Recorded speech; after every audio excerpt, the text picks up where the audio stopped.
আমরা কোরআনের যে দুটি আয়াত তেলাওয়াত করলাম তাতে আল্লাহ সুবহানাহু ওয়া তাআলা মানব জাতিকে সম্বোধন করে মুমিন বা মুসলিমকে নয় বরং মানব জাতিকে সম্বোধন করে ইয়া আইয়ুহান নাস, হে মানব জাতি, হে মানুষ, সকল মানুষ, হিন্দু বৌদ্ধ ইহুদি খ্রিস্টান ডোম চামার মেথর মুচি, মানুষ বলতে যা বোঝায় তাদেরকে সম্বোধন করে আল্লাহ বলতে চেয়েছেন যে আমি তোমাদেরকে একজন নারী এবং একজন পুরুষ থেকে সৃষ্টি করেছি, অতঃপর তোমাদেরকে বহু নারী এবং বহু পুরুষে পরিণত করেছি।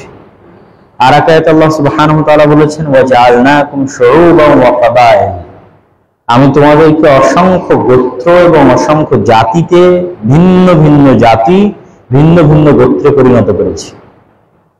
আমরা বাবা আদম এবং মা হাওয়া আলাইহিমুস সালাতু ওয়াস সালামের পক্ষ থেকে হলেও আজ পৃথিবীতে হাজার হাজার ভাষায় মানুষ কথা বলে, হাজার হাজার গোত্র এবং জাতিতে মানুষ বিভক্ত। তো এই যে ভাষা এবং কৃষ্টি কালচার সংস্কৃতি চেহারা কালার, এই যে ভেদ জাতিসত্তার, এটি আল্লাহ সুবহানাহু ওয়া তাআলা নিজে নির্ধারণ করেছেন, যা তিনি নিজে কোরআন মাজিদে বলছেন ওয়া জাআলনাকুম শুউবান ওয়া কাবাইলা।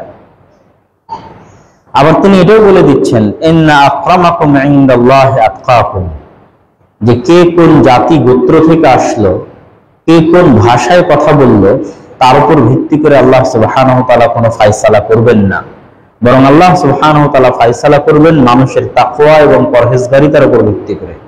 চাহে সে কালো হোক, সাদা হোক, বাঙালি হোক, পাকিস্তানি হোক, ইউরোপিয়ান হোক, আমেরিকান হোক, ইংরেজিতে কথা বলুক, বাংলায় কথা বলুক, যে জাতি যে গোত্রের হোক, এটার উপর ভিত্তি করে আল্লাহ সুবহানাহু ওয়া তাআলা মানুষের সাথে কোনো ফায়সালা করবেন না, তার বিচার করবেন না, বরং নিরপেক্ষ দৃষ্টিতে সকল মানুষকে সমানভাবে দেখা হবে। আল্লাহ সুবহানাহু ওয়া তাআলার নিকটে সকল মানুষ সমান, মানুষের মর্যাদা নির্ধারিত হবে তার যোগ্যতার ভিত্তিতে। তো আমাদের দুনিয়াতে যোগ্যতা কি? আমাদের দুনিয়াবী যোগ্যতা আমাদের যোগ্যতা, আর আল্লাহর নিকটে যোগ্যতার মাপকাঠি কি? তাকওয়া। আল্লাহ সুবহানাহু ওয়া তাআলা নিজে বলে দিয়েছেন আমার কাছে যোগ্যতার মাপকাঠি হচ্ছে তাকওয়া। তো আল্লাহ সুবহানাহু ওয়া তাআলা মানুষকে সম্মানিত করবেন, জান্নাতে দিবেন, জাহান্নামে দিবেন, সে কেমন পারফরমেন্স করেছে দুনিয়াতে তার উপর ভিত্তি করে, তার যোগ্যতার উপর ভিত্তি করে, সে কোন গ্রামে জন্মগ্রহণ করেছে, কোন ভাষায় কথা বলেছে, কোন এলাকা, কোন দেশ, কোন জাতিতে জন্মগ্রহণ করেছে তার উপর ভিত্তি করে নয়। এটি হচ্ছে ইসলামের এমন একটি বিষয়, ইসলামের এমন একটি সার্বজনীনতা, ইসলামের এমন একটি গ্লোবালাইজেশন, বিশ্বায়ন, যে পৃথিবীর সকল মানুষকে আল্লাহ সুবহানাহু ওয়া তাআলা এবং ইসলাম এক কাতারবদ্ধ এবং এক দৃষ্টিতে সাম্যতা এবং মর্যাদার ভিত্তিতে, ভ্রাতৃত্বের ভিত্তিতে দেখা শিখিয়েছে। তো এই আলোচনা এই জন্য করছি যে আমরা যারা আজকে বাংলাদেশে বসবাস করছি এবং বাংলা ভাষায় কথা বলছি এবং বাংলাদেশি জাতীয় পরিচয় বহন করছি,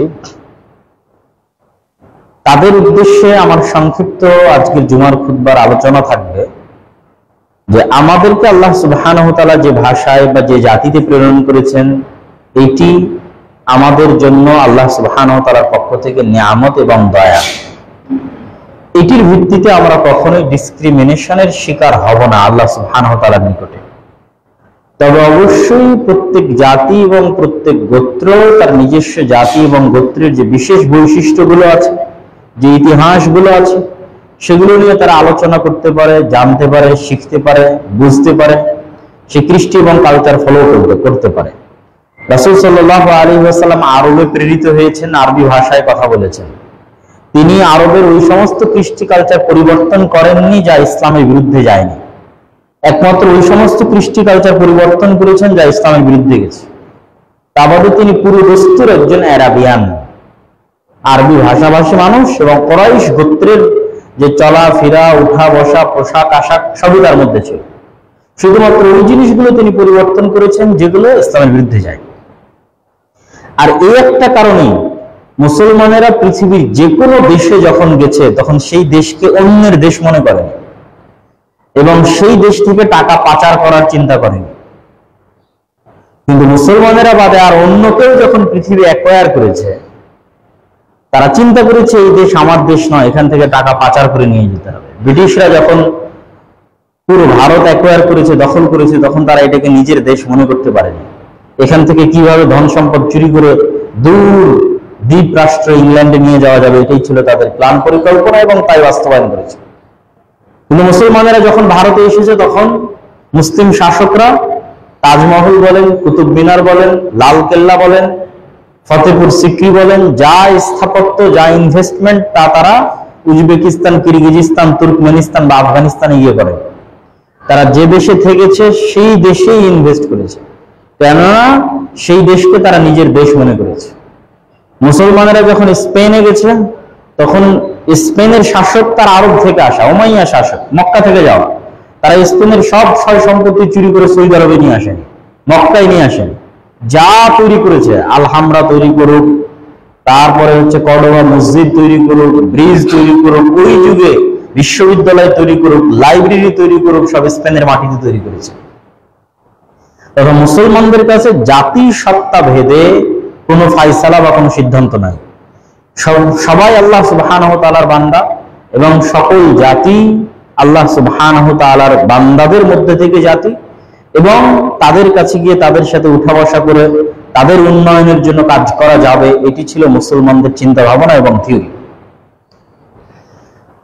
তো আমি আজকে আপনাদের সামনে সংক্ষিপ্তভাবে এই ভূমিকার পর আমাদের তরুণ ছাত্র সমাজ, শিক্ষার্থী ভাইদের উদ্দেশ্যে আমরা যে দেশে বসবাস করছি, যে এরিয়া, যে সীমানায় বসবাস করছি, তার সংক্ষিপ্ত যে হিস্ট্রি, ইতিহাস, যা আমাদের জানা থাকা উচিত।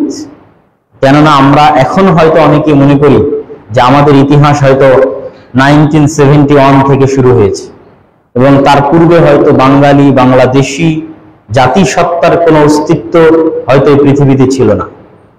এমন ভাবে আমরা ইতিহাস পড়ি এবং এমন ভাবে আমাদেরকে ইতিহাস পড়ানো হয়।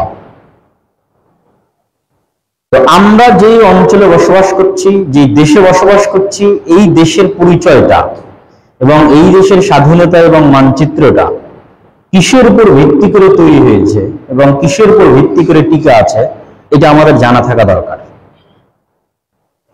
ভারত উপমহাদেশে ইসলাম অনেক পূর্বেই এসেছে। কেরালার চেরুমল এবং রাজা পেরুমল, তাদের যে তৈরি করা মসজিদ, সেটা দেখলে অনুমান করা যায় যে ভারত উপমহাদেশে রাসূল সাল্লাল্লাহু আলাইহি ওয়াসাল্লামের জীবদ্দশাতে ইসলাম এসেছে। আর তার পরবর্তীতে তো আমরা মোহাম্মদ বিন কাসেমের ইতিহাস জানি, সিন্ধু বিজয়ের ঘটনা। সিন্ধু হচ্ছে বর্তমান পাকিস্তানের একটা প্রদেশ, সিন্ধ প্রদেশ। তো যেহেতু দেশ একটাই ছিল, ভারত, পাকিস্তান, বাংলাদেশ মিলেই ইন্ডিয়ান সাবকন্টিনেন্ট, ভারত উপমহাদেশ হিসেবে গণ্য করা হতো, সেহেতু সেখানে ইসলামের রাজকীয় প্রবেশ মানে এই অঞ্চলগুলোতে ইসলামের প্রবেশ।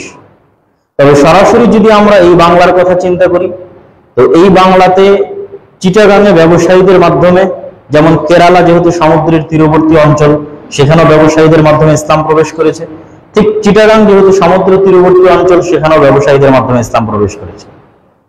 কিন্তু রাষ্ট্রীয়ভাবে ইসলামের প্রতিষ্ঠা হয়েছে 1200 খ্রিস্টাব্দের দিকে, যখন ইখতিয়ারউদ্দিন মোহাম্মদ বিন বখতিয়ার খিলজি গৌড় আক্রমণ করেন। এবং যেই গৌড়ে তিনি আক্রমণ করেন, সেই গৌড় মূলত আমাদের চাঁপাইনবাবগঞ্জের যে ছোট সোনা মসজিদ আছে, এই ছোট সোনা মসজিদ থেকে নিয়ে শুরু করে মালদা ওল্ড স্টেশন পর্যন্ত যে রোড, এই রোডের নাম হচ্ছে গৌড় রোড। এবং এই রোডের দুই পাশে স্বাধীন সুলতানি শাসন আমলের সময়ের অসংখ্য মসজিদ এবং অসংখ্য মাদ্রাসা এখনো টিকে আছে, যার একটা বা দুটো অংশ, 3-4টা অংশ আমাদের বাংলাদেশের সীমান্তের মধ্যে পড়েছে। যেমন ছোট সোনা মসজিদ বাংলাদেশের সীমান্তের মধ্যে পড়েছে, দরাজবাড়ি মাদ্রাসা চাঁপাইনবাবগঞ্জে বাংলাদেশের সীমান্তের মধ্যে পড়েছে। আর বাংলাদেশের সীমানা ক্রস করে যাওয়ার পর আরো অসংখ্য মসজিদ এবং মাদ্রাসার স্থাপত্য মালদা জেলায় ওই রাস্তার দুই পাশে এখনো অব্যাহত আছে এবং বাকি আছে, টিকে আছে স্থাপনা, যেটা ওই স্বাধীন সুলতানি শাসন আমলের রাজধানীর প্রমাণ বহন করে। ইখতিয়ারউদ্দিন মোহাম্মদ বিন বখতিয়ার খিলজি যে রাজধানী বিজয় করেছিলেন, এবং তিনি চেয়েছিলেন যে এই দিক দিয়ে প্রবেশ করে তিব্বত পর্যন্ত অভিযান পরিচালনা করেছিলেন, রংপুর, দিনাজপুর হয়ে তিব্বত পর্যন্ত অভিযান পরিচালনা করেছিলেন। কিন্তু পাহাড়ি অঞ্চল এবং শীত অঞ্চলে মুসলমানদের যুদ্ধের অনভিজ্ঞতার কারণে তারা তিব্বত বা হিমালয় পরবর্তী অঞ্চলগুলো বিজয় করতে পারেনি। এখানে যেমন হিমালয় পরবর্তী অঞ্চল বিজয় করতে পারেনি, ঠিক একই ঘটনা মুসলমানদের সাথে ঘটেছিল স্পেনে। স্পেনের সীমান্তের সাথে লাগোয়া হচ্ছে ফ্রান্স, এবং স্পেনের যে অঞ্চলটা আন্দালুস, এই অঞ্চলটা গরম, ঠিক আরবে যেরকম গরম সেরকম গরম। কিন্তু আন্দালুস অতিক্রম করে যত যেতে থাকবেন উত্তরের দিকে, মাদ্রিদ স্পেনের রাজধানী, মাদ্রিদ ক্রস করে ফ্রান্স, তত শীত বাড়তে থাকবে। এবং মুসা বিন নুসাইর এবং তার যে বাহিনী ছিল তারেক বিন জিয়াদ, তারা যুদ্ধাভিযান পরিচালনা করতেই থেকেছিল ফ্রান্স অভিমুখে।